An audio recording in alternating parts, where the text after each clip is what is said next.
RMS Titanic एक ऐसी ship जिसके बारे में पूरी दुनिया में सबसे ज्यादा स्टडी किया गया है और उसी शिप के बारे में आज हम भी बात करने वाले हैं। मैं एक एक करके आप लोगों को ऐसी 6 गलतियां बताने वाला हूं टाइटैनिक से रिलेटेड, जिसे सुन के आप भी जरूर एक बार सोचेंगे कि जिस शिप को इतने बड़े पैमाने पर लॉन्च किया गया था उसमें इतनी गलतियां आखिर कर कैसे सकते हैं। अब सीधा मैं आपको लेकर चलता हूँ 10 अप्रैल 1912 के दिन, जब टाइटैनिक अपने पहले सफर पर जाने वाला था। इंग्लैंड के साउथहैम्पटन पोर्ट पर लाखों लोग इकट्ठा थे, अपनी आंखों से दुनिया का सबसे शानदार जहाज टाइटैनिक के पहले सफर को देखने के लिए, जो न्यूयॉर्क जा रही थी। इस जहाज को कभी न डूबने वाला जहाज कहा जा रहा था, पर किसी ने भी नहीं सोचा था कि ये अपने पहले सफर को भी पूरा नहीं कर पाएगा। जहाज में वीआईपी से लेकर आम मुसाफिर तक हर कोई एक्साइटेड था।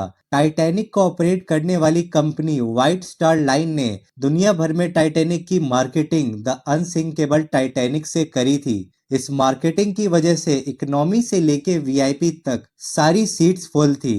इनफैक्ट टाइटैनिक ने ऑफिशियली 1500 सीट सेल करी थी, बट इस हिस्टोरिकल हिस्से का पार्ट बनने के लिए कई और लोग इसमें सवार थे जिनकी व्हाइट स्टार लाइन से अच्छी बातचीत थी। लगभग 2200 से ज्यादा लोग थे इस सफर में। उस वक्त टाइटैनिक के अंदर फर्स्ट क्लास के पैसेंजर्स के लिए इतनी लग्जरी फैसिलिटीज थी कि आज के 5 स्टार होटल भी शर्मा जाए। स्विमिंग पूल, जिम्नेजियम, लाइब्रेरीज, बड़े बड़े डाइनिंग हॉल्स, ये एक फ्लोटिंग होटल था। टाइटैनिक को अनसिंकेबल तो कह दिया था और इस दावे को सच साबित करने के लिए इसको 3 साल तक बनाया गया 2000 लोगों की मेहनत से। सब कुछ तय था, बस एक चीज नहीं थी, तकदीर। टाइटैनिक के सफर के पहले दिन से ही एक प्रेशर था। व्हाइट स्टार लाइन, जो टाइटैनिक की ऑपरेटिंग कंपनी थी, वो चाहती थी टाइटैनिक अपनी पहली ट्रिप टाइम में कंप्लीट करे। और यहीं से शुरुआत होती है गलतियों की। सबसे पहली और सबसे बड़ी गलती थी टाइटैनिक को ज्यादा स्पीड में चलाना।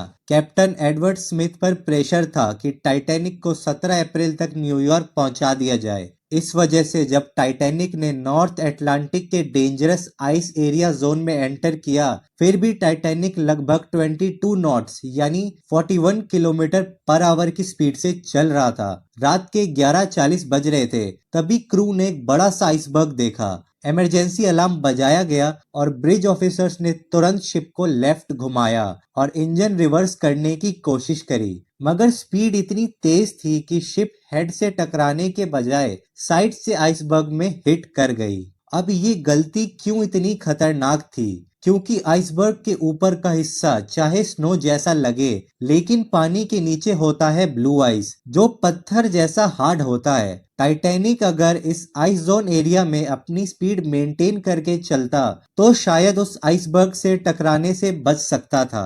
इस साइड कोलिजन ने टाइटैनिक के 16 वाटर टाइट कंपार्टमेंट में से 5 कंपार्टमेंट को डैमेज कर दिया। पानी घुसने लगा और शिप धीरे धीरे टिल्ट करने लगी। अगर टाइटैनिक सीधा टकराता तो भी ज्यादा से ज्यादा 2 से 3 कंपार्टमेंट में पानी भरता और शिप शायद बच सकता था, लेकिन ये साइड से टकरार की वजह से एक एक करके 5 से भी ज्यादा कंपार्टमेंट्स में पानी भर गया। ये तो हुई पहली गलती। अब बात करते हैं दूसरी गलती की। जब शिप क्रू ने वॉच करते वक्त आइसबर्ग को देखा था, तब तक काफी देर हो चुकी थी। लेकिन ऐसा हुआ क्यों?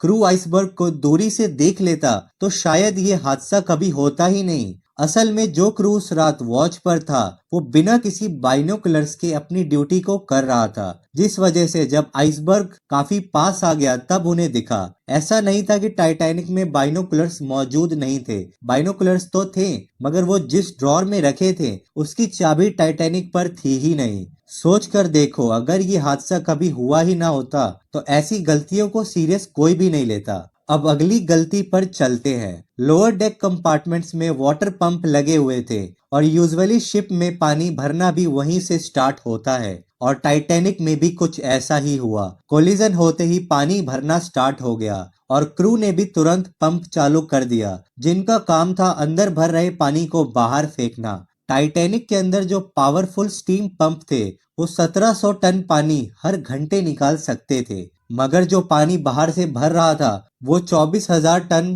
प्रति घंटे के बराबर था। मतलब पानी जो बाहर से आ रहा था वो टाइटैनिक के पंप से 14 गुना ज्यादा था। बॉयलर रूम में जो क्रू काम कर रहा था उन्होंने अपनी जान दांव पर लगाकर एंड तक पंप को चलाए रखा। उनकी वजह से शिप थोड़ी देर ज्यादा टिक पाई। अब अगली गलती पर आते हैं जो कि टाइटैनिक की मैन्युफैक्चरिंग के दौरान हुई थी। दरअसल टाइटैनिक का हल बना था मिलियंस ऑफ रिवर्ट्स से।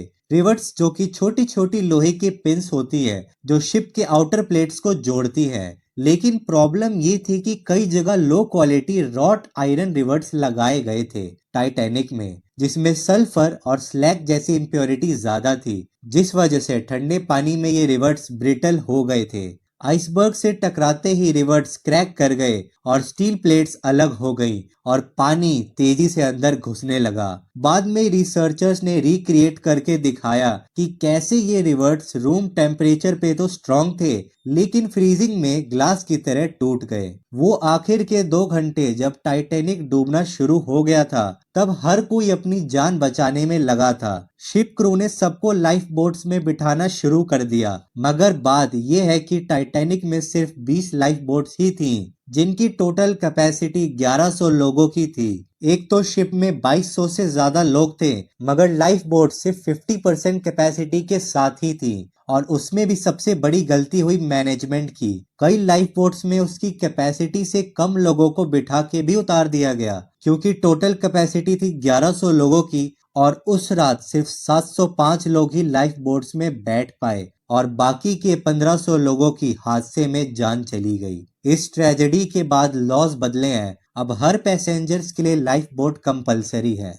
अब मैं आपको एक ऐसी बात बताने जा रहा हूँ जो शायद ही आप लोगों ने कभी सुनी होगी। उस रात टाइटैनिक से बस कुछ मील दूर एसएस कैलिफोर्नियन नाम की शिप रात को वहीं रुकी हुई थी। टाइटैनिक ने हेल्प मांगने के लिए डिस्ट्रेस रॉकेट भी चलाए थे। ये इमरजेंसी में सिग्नल देने के लिए होता है, लेकिन उस शिप के कैप्टन स्टैनली लॉर्ड ने उस सिग्नल को इमरजेंसी नहीं माना। सिर्फ यही नहीं, टाइटैनिक ने वायरलेस सिग्नल भी भेजे थे, मगर उनका वायरलेस ऑपरेटर भी सो चुका था। कोई रेडियो सिग्नल नहीं सुना गया और टाइटैनिक मदद मांगता रह गया। सुबह जब कैलिफोर्नियन को असली सिचुएशन पता चली तब तक बहुत देर हो चुकी थी। अगर कैलिफोर्नियन मदद के लिए तुरंत आ जाता तो शायद कई जिंदगियां बच सकती थी उस रात। ये गलती हमेशा याद दिलाती है कि कभी किसी संकेत को इग्नोर मत करो। वीडियो पसंद आई हो तो चैनल को सब्सक्राइब करें, वीडियो को लाइक करें और शेयर करें। मिलते हैं अगली वीडियो में।